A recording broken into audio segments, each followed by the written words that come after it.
طب النهارده هنتكلم مع بعض على نظريه عملها نجيب الريحاني، كنا بنشتغل عليها في التسويق. النظريه ديت هنسميها نظريه نجيب الريحاني لتفتيت المفتت. كويس قوي. هنفتت المنتج بتاعنا عشان نقدر نقدمه للعميل بطريقه مقبوله عقليا لتفكيره. دي طريقه مين؟ نجيب الريحاني. فانا طريقتي انا او طريقه اي حد، دي مسجله رسميا باسم نجيب الريحاني. المشهد دوت مشهد مهم قوي، خلينا بس نحاول نسمعه كده ونشوف ازاي المشهد دوت بدأنا نبني عليه مسألة كبيرة في التسويق. هنشغل المشهد مع بعض ونتفرج عليه.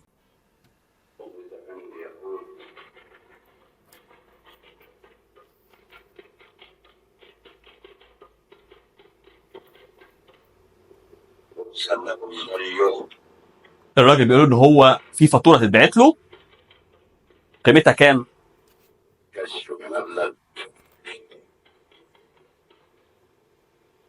92 جنيه 92 جنيه و 17 قرش. ها كفايه 17 قرش و3 مليم. نقف هنا ثانيه، نقف ثانيه شويه. الممثل اللي مع نجيب الريحاني قرر انه الطريقه اللي عايز يقدم بيها المنتج دوت ويقنع بيها ان الراجل ان في منتج ب 92 جنيه و3 ومش عارف ايه و3 ملاليم، انه تفنيط الرقم دوت هو اللي تقنع الراجل. الموضوع مش رقم مقفول، ده لدرجه انه وصل للمليم. فدي الطريقه بتاعتي. انا هقول لك ان انا هعمل حاجه ب 92 جنيه 318 قرش 3 مليم. يبقى دي الطريقه اللي هو ظن ان العميل هيوافق على السعر بانه يديله تفصيل للسعر. خلاص كده. كان رد الفعل في نجيب الريحاني ايه؟ نكمل بقى بقيه الفيديو ونشوفه. ده مقابل ايه بقى؟ قيمة ما صرف في بياض الغرفة البحرية بمنزل حارة التسويق. نقف بقى.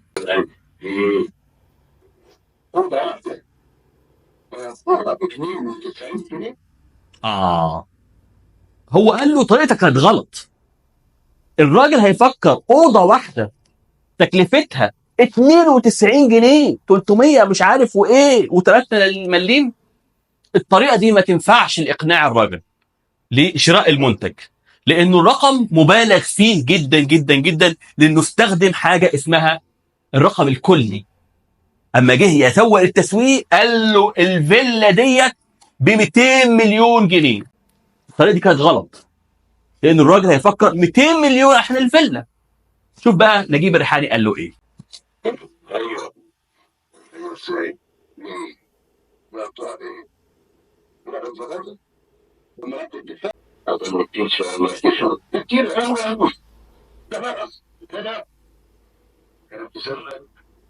ناظر الوقت بتاعنا الصنف الدقيق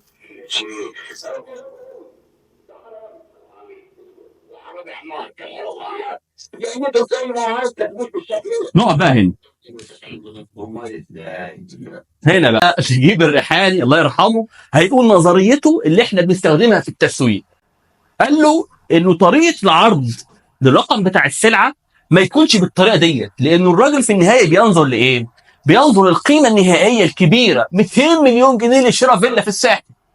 ايه ده 200 مليون جنيه؟ ده رقم ضخم جدا. فبدأ يقول له ازاي تعرض منتجك للتسويق حتى لو كان رقمه كبير. قال له ايه بقى؟ نكمل مع بعض. انا قاعدة في الحديد مثلا كذا صنفرت الحيطان بعد البيع كذا تقطيب الخروج والشغل كذا تنجيز الحيطان بعد التقطيب كذا الوش كذا الوش كذا الوش كذا وبعد كده مش هي 92 جنيه يعني 92 جنيه كمان. نقف بقى. لا تخلوها وتاخد سنتين في الحلم ده. يعني احنا بنقول ايه؟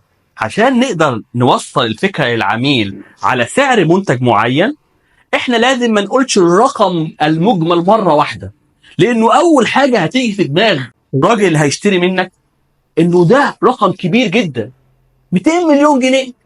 او على راي نجيب الريحاني في وقت الفيلم دوت ابن حلموس اعتقد كان بياض اوضه ب 92 جنيه. لكن هو جاب له فكره يقدر يقدم لعميل بياض الغرفه دي ب 192، يعني اكتر من ثمنها، عن طريق ايه؟ تقسيم المبلغ، تثبيت القيمه، وعمل كل قيمه مهمه او بشيء معين ليه مقابل ليه. فساعتها ما يجمعها العميل ايه، ده 200 مليون جنيه، ده رقم صغير جدا. فقال له ايه؟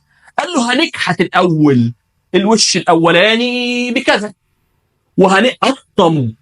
هنقطب الحيطه بكذا، وبعد كده هندي وش اول بكذا ووش تاني بكذا، وصنفره ودهان ووش اول ووش تاني، وبدل ما نبيع المنتج ب 92 جنيه احنا هنبيعه ب 192 جنيه.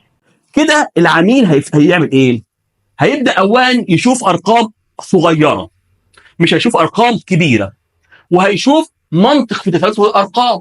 فلما تتجمع مع بعض يبقى المنتج النهائي يوازي القيمه اللي هيدفع فيها. فال 200 مليون هتطلع من جيبه وساعتها تبقى 300 مليون جنيه. هيبقى رقم منطقي جدا. ليه؟ لانه الراجل واخد قطعه ارض على اول صف على البحر. الفيلا دي 3 ادوار، الفيلا فيها روف، فيها حمام سباحه، فيها 4 حمامات، فيها غرفه رئيسيه، فيها جاردن، فيها الحاجات دي كلها ليها قيمه. فحمام السباحه عاملين اكبر حمام سباحه في مكانه في الفيلا ديت، مكلفينه لوحده 7 مليون جنيه. الاطلاله الاولى الصف الاولاني ده كله دول 7 8 صفوف موجوده، انت الصف الاولاني مباشره على الساحل او على البحر او حاجه، فثمنه كذا. احنا عاملين مشطبين سيراميك نوع كذا، بورسلين نوع كذا، عاملين كذا، ده لوحده البند ده مكلفنا 5 6 مليون جنيه، وهكذا. فاما الراجل يسمع الارقام ما سمعش 200، سمع ايه؟ ال 2 مليون وال7 مليون وال5 وال10 وال20 مقابل خدمات تقدم اليه. ففي الاخر اما يجمعهم تقدر تخلي الفيلا اللي ب 200 مليون ثمنها 300 مليون جنيه، ويتقبلها الشخص لانه بيدفع فلوس مقابل قيمه، مش رقم كبير مقابل سلعه واحده. نكمل ونشوف هيقول ايه. حضرتك ما يجي هناك خلاص ب 18 جنيه ولا كده بقى 80. لو دي كان لا نوقف بقى لحظه. اللي عمل المشهد ده عبقري. ليه؟ لانه قال لك الحاجه اللي بتتعمل على بياض اوضه اقدر اعملها على بيع خروف. ده معناها انه يمكن ان تتعامل مع كل السلع بالطريقه دي. هبيع عطار بنفس الطريقه، هبيع سلعه بنفس الطريقه، هبيع عربيه بنفس الطريقه. لازم اعمل تجزئه للموضوع. فنقلوا من الحاجه اللي هي كان بيتكلم عليها اللي هي بياض اوضه لخروف، وقال له الخروف ب 18 جنيه. فقال له ده رقم كبير، ده اكتر من الخروف. فبدا يعمل ايه؟ يقسم السلعه ديت على مجموعه من الايتم، وكل ايتم ليه سعر. فقال ايه على الخروف؟ وكان ياكل ويشرب الخروف، اكيد بصر لعنايه بصحه الخروف، مبين لعلاقه مع الخروف. ايه رايك من طبيعي قوي، وكده يكون الشرب زي معامله وقت ناظر الوقت.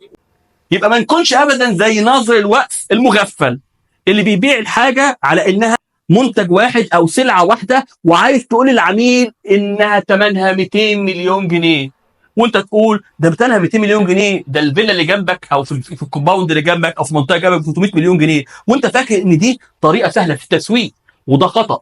انت ممكن ال 200 مليون تعملهم 300 مليون، لكن بانك تجزأ السلعه بتاعتك وتحولها لايتم، العميل يمشي معاك في ارقام صغيره، اما تتجمع معاه في الاخر يبقى رقم كبير لكنه منطقي للعميل، منطقي وفاهم كويس قوي انه هذا السعر مقابل خدمات حقيقيه يعني وحاجات حقيقيه داخل السلعه نفسها، مكونات داخل السلعه بتؤدي في النهايه الى انه حصل على السعر دي، وفي مخه الباطن بيتحول الى المنطقيه بتاعت انا لازم اشتري السلعه لان انا فاهم انه ده ثمنها الحقيقي، وربما يكون كمان افضل من الثمن الحقيقي. يبقى احنا بنتكلم على نظريه اسسها الاستاذ نجيب الريحاني قبل يمكن 80 او 90 سنه، احنا في التسويق كمان بنشتغل عليها. نصيحتي دايما ليكم اما نشتغل على اي سلعه ما ناخدهاش كرقم واحد وكبير ونقدمها للعميل، لا احنا نقسمها لمجموعه من الايتم ونشتغل عليها. عندنا منتج مثلا بنحاول نعمل فيه الاتي، المنتج ده ثمنه 10000 جنيه، فممكن نقول اما يتسال مثلا استاذه منا نسالها نقول لها العميل يقول لها المنتج ده بكام؟ فاول اجابه ليها انها تقول له ب 10000 جنيه. هي قالت له الرقم بتاع المنتج الحقيقي بتاعها، لكن في الحقيقه هي لازم تعمل جواها اجابه تجزأ المنتج بتاعها بالشكل دوت. هي ممكن تجزأها على اكثر من شكل، ممكن مثلا تجزأها على طريقه التقسيط اللي بنعملها في المنتج دوت، صح كده؟ فممكن نقول حضرتك المنتج ده هتدفع فيه مقدم بس 4000 جنيه والباقي 1500 جنيه كل 6 شهور. مجموعهم كام كلهم على بعض؟ ال 10000 جنيه. لكن هي قدمت للشخص اللي قدامنا تجزئه. يا سلام بقى كمان لو اشتغلت على حاجه اهم، ان بدات تعرض المنتج الداخلي او المكونات الداخليه، فتقول له مثلا الماده الخام في المنتج دي اللي هو 4000 جنيه 3000 جنيه بس، ده ثمن المنتج 8000 جنيه. وعشان مثلا نزرع المنتج دوت محتاجين سماد ب 500، وعشان نعمل له شبكات ب 500. يبقى اذا العميل عرف ان القيمه اللي هيدفعها في ال 4000 اللي هي 3500 و500 هو حاجات مكونات اساسيه ومفيش استغناء عنها، ما يقدرش يفاصل فيها، والباقي عباره عن اعتناء بالمنتج ده مثلا في ري وسماد ومكافحه والى اخره، لغايه ما نعملهم كل 6 شهور هندفع 1500 جنيه. لو قسمنا 1500 على 6 هيدينا قد ايه؟ هيدينا حوالي 250 جنيه. 250 جنيه يبقى مثلا تقول و250 جنيه رعايه شهريه لغايه ما تطلع المنتج. بهذه الطريقه الاستاذه منا ودت المعلومه للعميل، ما قالتلوش الرقم الكبير ان هو 10000 جنيه، لكن قالت له تجزئه المنتج قد ايه، وليه جزئه المنتج بيتكلم على الايتم ثمنه قد ايه، حتى لو زودت بعد كده في بعض الارقام وقالتها في النهايه العقل الباطن هيقول ديت قيمه مقابل حاجه باخدها، لكن مش رقم كبير انا بالنسبه لي اقدر عليه او ما اقدرش عليه. عشان كده بدعوكم دايما تترحموا على الراجل دوت نجيب الريحاني اللي عمل نظريه كلنا بناكل عيش من وراها لغايه دلوقتي. شكرا.